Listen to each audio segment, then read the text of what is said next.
따라하겠습니다. 성전세 납부에 관한 교훈. 네, 성전세 납부에 관한 교훈에 대해서 함께 말씀을 나누도록 하겠습니다. 오늘은 가버나움에 있었던 일을 통해서 은혜를 나누고자 하는데요. 세금 문제는 어느 시대건 예민합니다. 특히 동전을 입에 물고 낚시에 걸린 물고기 이야기. 참 재밌고 유쾌한 기적이죠. 세리였던 마태는 이 성전세 문제를 다른 제자들보다 더 관심을 갖고 다루고 있습니다. 관심을 갖다 보면 깨달음이 오는 건데, 오늘 성령님을 통해서 깨달은 성전세 비밀을 함께 나누는 시간 되었으면 좋겠습니다. 본문 말씀이 짧은 일화예요. 그런데도 우리에게 그 소중한 진리를 깨닫게 하시고 큰 은혜를 주시고 있어요. 예수님께서 여러 지방의 전도 여행을 마치고 가버나움에 돌아오셨는데 성전세를 받는 사람들이 베드로에게 찾아온 거예요. 예수님 일행이 돌아온 것을 본 성전세 징수원이 베드로를 붙잡고 말해요. 너의 선생은 반세기를 내지 않냐? 여러분, 성전세는 당시 유대 사람들, 즉 20세 이상 성인이면 1년에 한 번 반세계를 의무적으로 드리는 것을 말하는데, 이는 하나님 백성의 유대인들에게 당연한 의무였어요. 그런데 예수님은 아시다시피 하나님의 아들이시잖아요. 성전세를 낼 필요가 없으신 분이잖아요. 당시 반세길이면 노동자의 사흘 정도의 품삯입니다. 그러니까 요즘 말로 하면 한 30만 원 정도 될 것인데, 베드로도 예수님이 이 세금을 아직 내지 않은 상황이었기 때문에 이 세금 징수원이 그것을 알고 찾아와서 하는 말이, 너의 선생은 왜 세금을 내지 않느냐 라고 이야기하는 말은 그냥 단지 팩트를 알려주는 말이 아니라 비꼬는 말이었다는 거예요. 그냥 독촉하는 말이 아니라 빨리 내라 라는 거죠. 예루살렘에 파견한 성전세 징수원은 예수님에 대해서 나쁜 말을 들었을 거예요. 소문도 들었을 거예요. 종교 귀족들 사이에서 예수님은 유대교 전통을 깨트리는 유대교를 믿는 사람들에게는 아주 위험인물, 블랙리스트에 올라 있었잖아요. 예수님이 성전세를 안 내시냐는 말에는 선생이란 사람이 하나님의 백성을 지켜야 할 기본적인 도리도 안 지키냐? 라고 하는 그 비꼬는 것, 조소하는 게 섞여 있다라는 거죠. 또 한편으로 그런 예수님을 선생님으로 믿고 따라다니는 베드로도 한심하게 보고 있는 거예요. 예수님 따라다니더니 수중에 돈 반세겔도 없어서 그것도 못 내냐? 라고 얘기하는 거예요. 여러분 아시다시피 베드로가요, 다혈질 기질이 있습니다. 엄청 한 성격을 하는 사람인데 자존심이 상했을 거예요. 예전처럼 고기잡이로 돈을 벌고 쓰던 때가 생각났겠지. 세금 독촉 한 번도 받지 않았던 그런 사람이었을 텐데 이렇게 독촉을 받으니까 화가 났겠죠. 그래서 누가 안 된다 그랬냐? 낼 거다! 라고 하면서 이제 씩씩거리면서 예수님한테 찾아온 상황이에요. 베드로의 심정이 좀 착잡했을 거예요. 예전에 나 때는 말이야, 한때는 말이야, 물고기를 잡아가지고 세금 밀린 적이 없는데 예수님 따라다니다가 이렇게 세금 독촉 받으니까 기분이 좋지 않은 거죠. 얼마 전까지만 해도 갈릴리 바다를 주름잡던 그가 이제는 빚쟁이가 된 것 같은 느낌. 그런 베드로를 예수님께서 하나님 나라 위해서 일하자고 부르시고 지금 데리고 다니시는데 당장 현실에서는 세금도 내지 못하는 상황이잖아요. 예수님에 대한 확신이 있어서 따랐지만 이렇게 수중에 세금 낼 돈 한 푼 없는 처지가 된 것에 대해서 여러 가지 감정이 들었을 것 같아요. 다른 사람들은 다 이전처럼 잘 먹고 잘 사는데 예수님 따르다가 내 처지가 어떻게 됐지? 그런 생각도 들었을 거예요. 속상한 일이 있을 때 교회에 오면 무슨 뾰족한 수가 있나, 하나님 믿는 게 다 무슨 소용인가 하는 생각이 문득문득 들잖아요. 예수 믿으면서도. 사람들이 잘 버티다가 신세 한탄에 빠지는 건 큰일이 아니라 정말 작은 일이라서 이렇게 신세한탄에 빠지는데 큰 빚에는 이를 악물고 견디다가 당장 필요한 돈, 쌀 살 돈 없으면, 장 볼 돈 없으면, 당장 기름 넣을 돈 없으면 사람이 무너져 버리거든요. 베드로는 다혈질이라서 생각한 게 곧 입으로 나오는 사람이었고 얼굴에 이렇게 그 속마음이 써지는 사람이었거든요. 이에 베드로가 예수님은 성전세 낸다! 라고 대답하고 이제 예수님께로 가는 거예요. 그래서 예수님이 그 베드로의 마음을 아셨죠. 그리고 성전세를 어떻게 낼 것인지에 대한 방법도 가르쳐 주시죠. 사실 예수님은 성전의 주인이시고 성전보다 크신 분이시기 때문에 성전세를 내지 않으셔도 되는 분이지만 예수님께서 성전세를 내시는 이유는 결국 사람들을 실족하지 않게 하고 하나님의 말씀을 이루시기 위해서 성전세를 내셨다.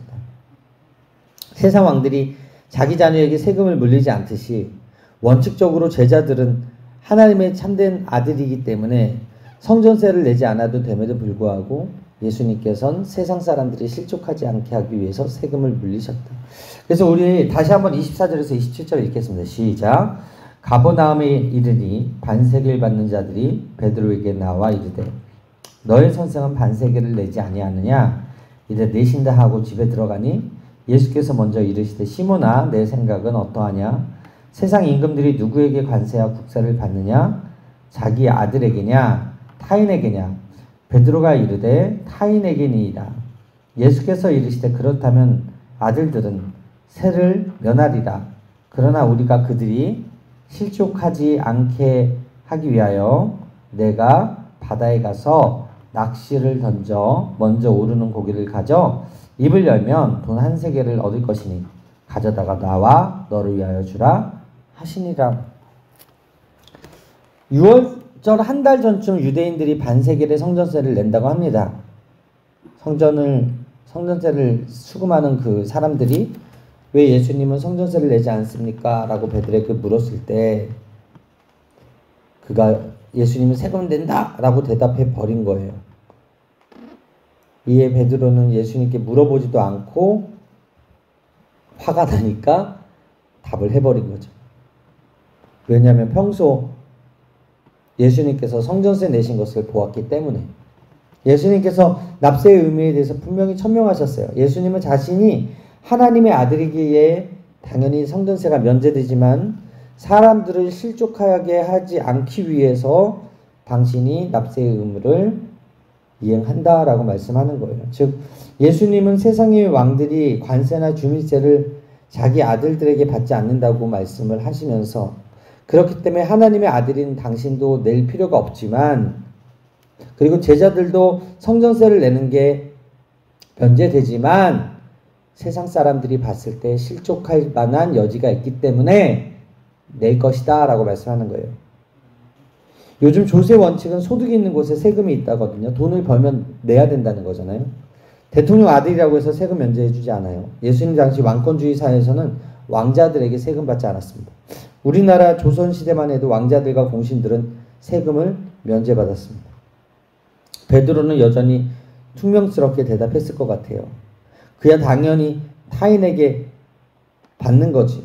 뭘 그걸 아들한테 누가 세금을 물립니까? 라고 이렇게 얘기했을 거예요. 그러자 예수님이 말합니다. 아들들은 세를 면할 것이다. 베드로가 이 말씀에 정신이 번쩍 났을 거예요. 예수님 말씀이 이런 의미지 않습니까? 그렇지. 성전세는 하나님께 드리는 것이니 하나님의 아들은 안 드려도 되는구나. 하나님의 아들들은 안 드려도 되는구나. 죄인들이 하나님께 해결해야 할 빚이 아들들은 다 청산이 되었기 때문에 굳이 성전세를 드릴 필요가 없구나. 지금 잔뜩 속상해서 들어온 이 베드로에게 필요한 말이 무엇인지 예수님은 아셨고 그 베드로의 마음을 위로해 주시는 거예요. 이런 일로 믿음 없이 풀이 죽었냐고 꾸짖지도 않으시는 거예요. 우리 예수님 그런 분이에요. 우리 마음에 상한 것을 아세요. 화가 나서 성전에 와도 화가 나서 따지러 와도 예수님은 그걸 가지고 우리를 막 공격하지 않으시고 우리 마음을 풀어주시는 분이시다. 언제고 세상의 어려운 상황 속에서 우리를 다시 일으켜 세우시는 것은 우리가 가진 구원이 얼마나 소중하고 더 현실적인지 일깨우는 것인데, 베드로는 틀림없이 이 말씀에 힘을 얻고 믿음을 장착했을 것이라고 생각합니다.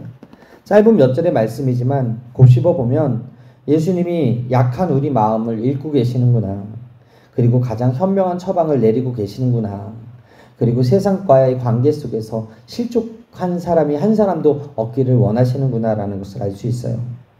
전지전능하신 그 예수님이 지금 오늘 마음상에서 온 우리들의 마음을 들여다보고 계심을 믿으시게 되기를 바랍니다. 생업에 지치고 집에는 여전히 근심거리가 있지만 그래도 열심을 다잡고 하나님을 섬기는 우리들을 외면하지 않으시고 만나주시고 만져주시고 오늘도 말씀을 통해 위로해 주시는 좋으신 하나님이, 우리가 믿는 예수님임을 믿으시게 되기를 바랍니다.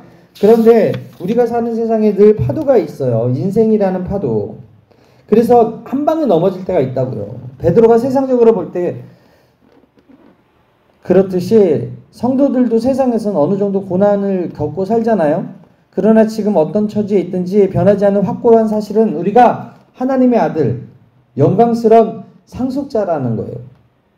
사실을 다 알면 우리가 먼저 놀라 자빠질 만한 많은 죄들이 하나님 앞에 갔을 때 완벽하게 면제가 되는 그런 자격을 얻은 자들이라는 것이죠.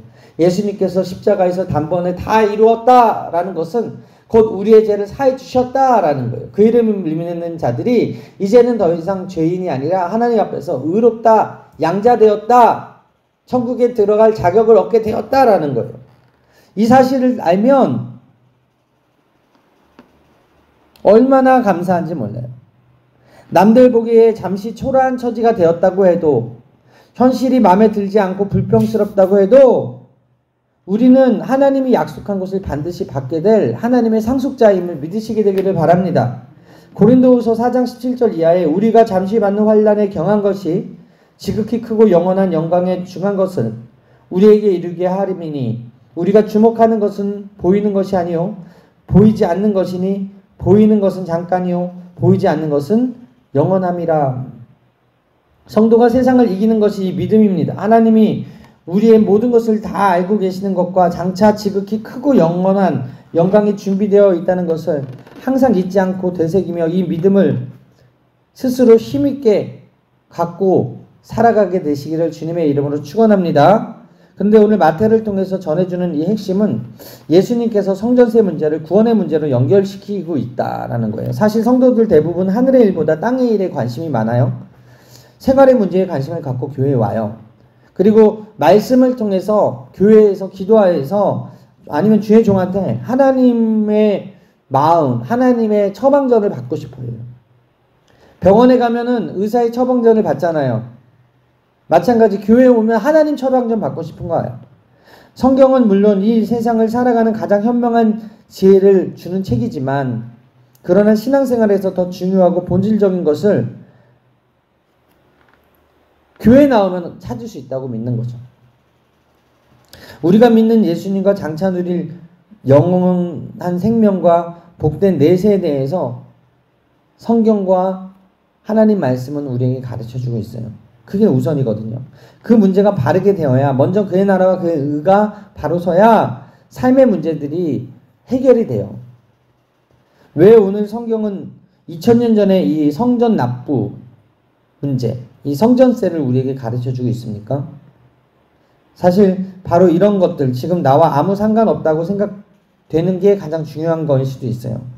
예수님은 그걸 우리에게 재미있게 가르쳐 주시려고 오늘 물고기까지 동원해 주셨습니다. 당시 성전세는 국가에 내는 의무세가 아니라 성전 보수와 유지를 위해서 내는 헌금과 같은 성격의 세금인데, 구약 성경에는 예수님을 설명하고 상징하는 것들이 아주 많이 나오거든요. 예수님의 말씀하신 대로 구약 성경은 예수님에 대해서 소개하는 책이기 때문에 그래요. 예를 들면 성전이나 성막이나 유월절 양이나 대제사장이나 안식일이나 만나나 모세와 다윗 같은 그러한 성경의 인물들 이외에 수많은 것들이 다 예수님을 예표하는 것들인데, 예수님이 누구신지, 우리를 위해서 하신 일이 무엇인지 잘 이해할 수 있도록 구약의 이스라엘의 역사와 사건과 인물들을 통해서 상세히 설명을 해주고 있는 거예요. 그런 예표 중에 속전이라는 게 있어요. 속전. 오늘 성전세의 원조라고 할 수 있는 게 이 속전인데, 속전의 유래는 출애굽기 30장 11절부터 이렇게 기록이 되어 있어요. 무릇 계수 중에 드는 자마다 성소의 세겔로 반세겔을 낼지니 너희의 생명을 대속하기 위해서 야훼께 드릴 때 부자라고 반세겔을 더 내지 말고 가난한 자라고 덜 내지 말지며 라고 기록되어 있어요. 즉 이스라엘 백성, 즉 하나님 백성이라면, 호구조사가 된 사람이라면 세금의 의무를 갖는다, 납세의 의무를 갖는다, 반드시 속전을 내라 라는 거예요. 이 속전은 생명을 대속하기 위해서 하나님께 드리는 것이다 라는 거예요. 누구나 똑같이 부자라고 많이 내고 가난한 자라고 적게 내는 게 아니라 반세겔을 낸다. 돈이 많다고 더 내서도 안 된다.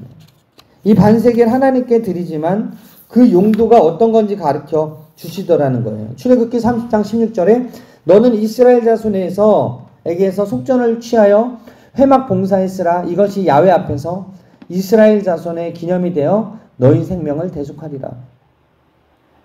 생명을 대속하는 데 이 속전세가 쓰이고, 이 속전세를 받은 제사장들은 회막 봉사에 쓰라고 정확하게 용도를 가르쳐주고 있어요. 처음엔 인구조사 시에만 드렸던 이 속전이 예수님 시대에 와서 매년 드리는 성전세로 이렇게 바뀐 거예요. 그렇다면 이 속전에 대해서 생각해 보면 하나님이 이스라엘 백성들을 구원해 주시는데 돈을 내라는 말이에요. 죄 지었으니까 속죄받고 구원받으려면 돈을 내라는 거예요. 그런데 구원받는데 필요한 돈이 얼마라고 하냐면 한 30만 원 정도 된다는 거예요. 단돈 30만 원 내고 구원받는 게 이상하지 않아요? 지은 죄가 많으니까 1억을 내고 구원받으라는 게 하는 게 더 자연스러운데, 구원에 대한 속전이 턱없이 작은 금액이라는 것은 무엇을 의미합니까? 사실 이 작은 돈이 구원받기 위한 실제 금액이 아니라는 거예요. 더 많이 내지 말라라는 것은 구원은 아무리 큰 돈으로도 안 된다는 거예요. 그러니까 아예 구원의 값이라고 볼 수 없는 아주 작은 그 반세겔, 그것을 속전으로 정한 거예요. 부자라고 해서 많이 내고 큰 죄인이라고 해서 많이 내는 게 아니라 딱 정한 만큼만 내라는 거예요. 반세겔이 실제 구원 요금이 아니라 우리가 구원받을 수 있는 무언가를 상징한다는 것을 가르쳐주고 있다는 거죠. 바울 사도는 이 사실을 정확하게 기록합니다. 디모데전서 2장 6절에 그가 모든 사람을 위하여 자기를 속전으로 주셨으니 기약이 이르면 증거할 것이라. 바울이 가르쳐주는 그 속전의 의미가 무엇입니까? 바로 그 반세겔이 예수님 가르친다라는 거예요. 베드로가 성전세를 낼 필요가 없었고 이미 하나님의 아들이라고 하신 이유는 속전이신 예수님을 믿기 때문인데, 우리가 속전을 한 번도 낸 적이 없음에도 하나님 자녀가 된 것은 예수님이 이미 구원하시기 위해서 이미 값을 치르신 것을 우리가 믿고 있기 때문에 그렇습니다. 우리가 공짜로 구원받은 게 아니에요. 이미 예수님께서 십자가에서 값을 치르셨어요. 속전하셨어요. 그래서 우리가 그 예수님 믿음으로 말미암아 우리도 속전된 거예요. 성전세를 낼 필요가 없는 거예요. 우리가 공짜로 구원받은 게 아니죠. 예수님께서 대신 속전을 해주셨기 때문에 예수님을 속전으로 챙긴 사람만 하나님 앞에서 사면받고 죄 없다 칭함받을 수 있는 거예요. 이렇게 구약과 신약의 성경은 이렇게 실핏줄처럼 서로 얽혀서 그 안에 예수님의 구원의 진리가 맥박치고 있다라는 것이죠. 이런 말씀과 성경의 역사가 우리를 거듭나게 하고 영혼의 살이 차오르게 하고 점점 더 아름답고 견고한 풍성한 믿음이 생기게 만들고 있다라는 거예요. 하나님에 대한 지식과 구원의 진리는 그렇게 얄팍하지 않습니다. 그 넓이와 깊이가 한이 없죠. 저도 지금 이렇게 마태복음 강의를 하면서도 새롭게 아는 것들이 정말 많이 있거든요. 성경의 진리들을 더 열심히 배우고 더 풍성한 신앙생활하는 저와 여러분들의 삶이 되시기를 바랍니다. 그리고 아는 만큼 더 삶이 지혜로워지고 더 여유롭고 능력 있는 신앙인이 된다는 사실을 믿으시고 말씀 묵상을 주야로 하시고 성경을 매일 읽으시고 하나님의 말씀 듣는 걸 기뻐하시는 여러분 되시기를 바랍니다. 하지만 로마에 내는 세금과 달리 성전세는 제국의 압제 아래서 유다 민족의 정체성을 지키는 수단이었기 때문에 굳이 거부해서 오해를 살 필요가 없었기 때문에 예수님께서는 성전세를 내라고 말씀을 하십니다. 베드로에게 말하기를 저 바다에 가서 낚시를 던지면 먼저 오르는 고기가 있을 것인데 그 물고기의 입을 열면 돈 한 세겔을 얻을 수 있을 것이다 라고 이야기하고 있는 거예요. 그 돈으로 성전세를 내라고. 예수님은 물고기 안에 돈 한 세겔이 들어있는 것도 아시는 분. 주님이 전능하신 분이기 때문에 우리의 깊은 속마음까지 다 알고 계신 분. 그러나 우리 성도들은 진리를 배반하는 신앙 문제가 아니고는 가급적 쓸데없는 논쟁과 분쟁을 피하는 게 좋아요. 이단과는 싸워야 돼요. 비진리를 진리인 것처럼 얘기하니까. 그러나 나머지 사람들은 양보해도 된다는 거죠. 주님의 일을 하면서 불필요한 오해의 소지를 만들지 않는 것이 주변 사람으로 하여금 실족당하지 않게 하는 방법이기 때문이라는 것입니다. 예수님께서 그걸 가르쳐 주고 있는 거예요. 고린도전서 10장 32절 이하에 유대인에게나 헬라인에게나 하나님의 교회에서나 거치는 자가 되지 말고 나와 같이 모든 일에 모든 사람을 기쁘게 하여 자신의 유익을 구하지 아니하고 많은 사람의 유익을 구하여 그들로 구원을 받게 하라고 말씀하고 있어요. 예수님은 이해 수준이 낮은 사람과 불필요하게 충돌하지 않았어요. 잠언서 3장 30절에 사람이 내게 악을 행하지 아니하였거든 까닭없이 더불어 다투지 말며. 잠언 18장 6절에 미련한 자의 입술은 다툼을 일으키고 그의 입은 매를 자청하느니라 라고 말하고 있어요. 세금 징수원이 아직 진리를 모르니까 오해하지 않게 차라리 세금을 주라고 말씀하고 있는 거예요. 예수님의 제자인 우리도 믿음을 내세워서 다른 사람을 실족시키지 않도록 각별히 주의해야 될 줄 믿습니다. 이 문제는 성도에게 예외일 수 없어요. 하나님은 성도가 국민으로 지켜야 할 의무를 면제해주지 않으세요. 탈세해서 부자 되는 것, 불법으로 돈 버는 것, 컨닝해서 시험 합격하는 것 하나님의 뜻도 아니고 축복도 아닙니다. 교회 성도는 국가의 법을 잘 지켜야 돼요. 요즘 세상 매스컴이 교회가 잘하는 것을 빼고 실수하는 것, 못하는 것만 고발하는 경향이 짙은 것은 교회가 100% 정직해야 한다고 보기 때문에 그래요. 이것은 세상이 교회를 향한 기대예요.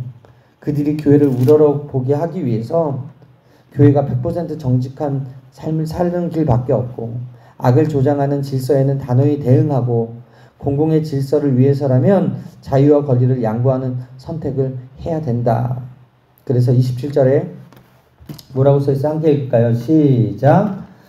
그러나 우리가 그들이 실족하지 않게 하기 위하여 내가 바다에 가서 낚시를 던져 먼저 오르는 고기를 가져 입을 열면 돈 한 세겔을 얻을 것이니 가져다가 너와 너를 위하여 주라 하시니라. 가보나움은 갈릴리 바다 지척에 있고요. 갈릴리 바다는 베드로의 일터였습니다.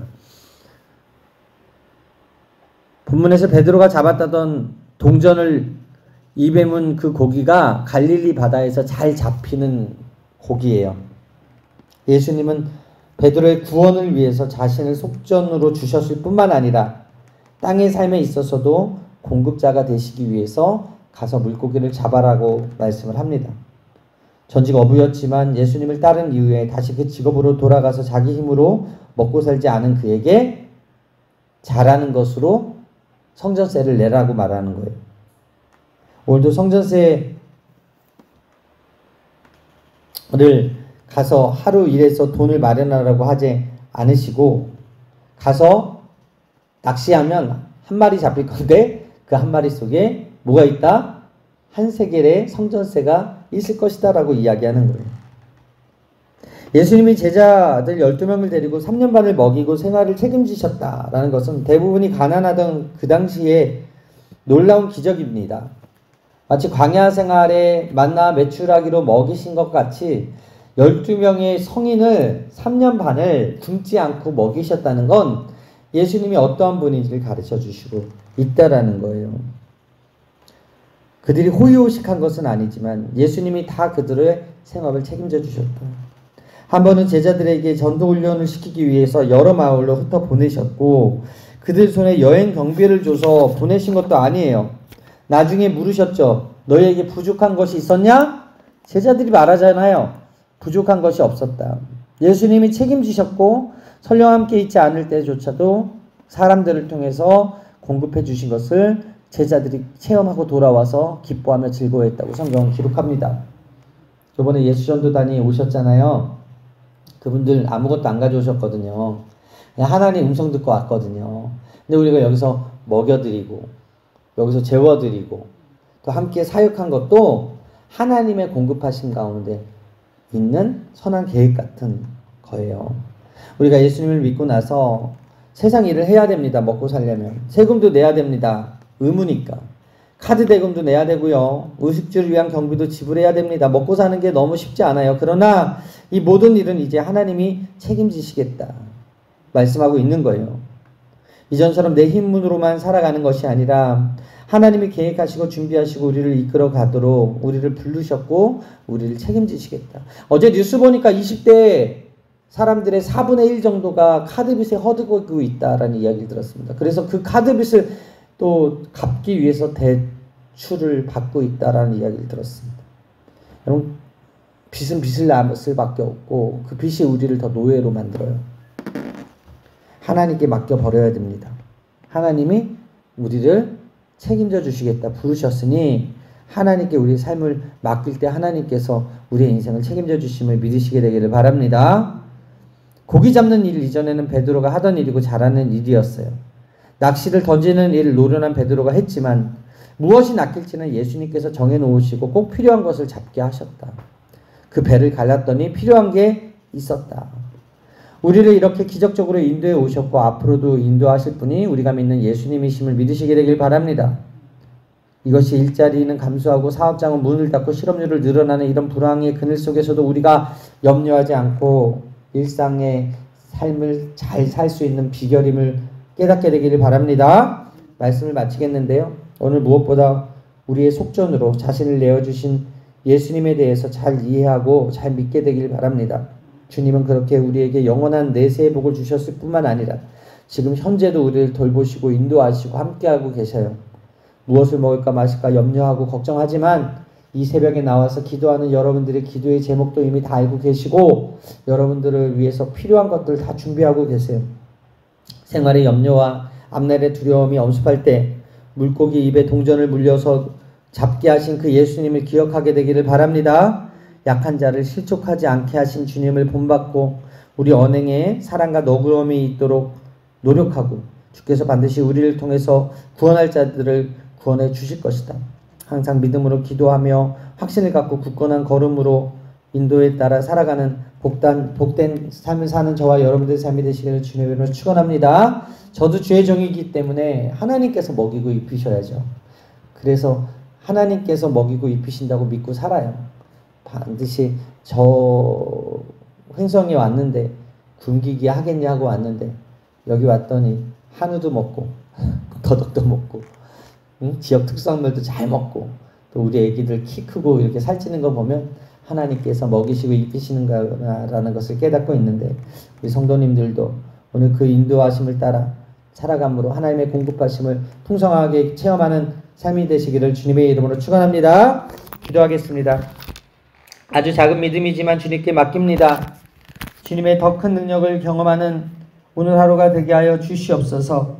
무엇보다도 이 성전세를 통하여 속전의 의미를 가르쳐 주셨사오니 예수님 우리의 죄를 위해서 속전하여 주신 그 은혜 감사하고 그 예수님 한 분으로 충분하다고 고백하는 오늘이 되어질 수 있도록 인도하여 주옵소서. 무엇을 먹을까 마실까 입을까 염려하고 사는 것이 아니라 주님께서 공급하고 주님께서 채우신다는 믿음 안에서 승리하는 오늘 한날이 되게 하여 주옵소서. 이 모든 말씀 살아계신 예수 그리스도의 이름으로 기도합니다. 아멘.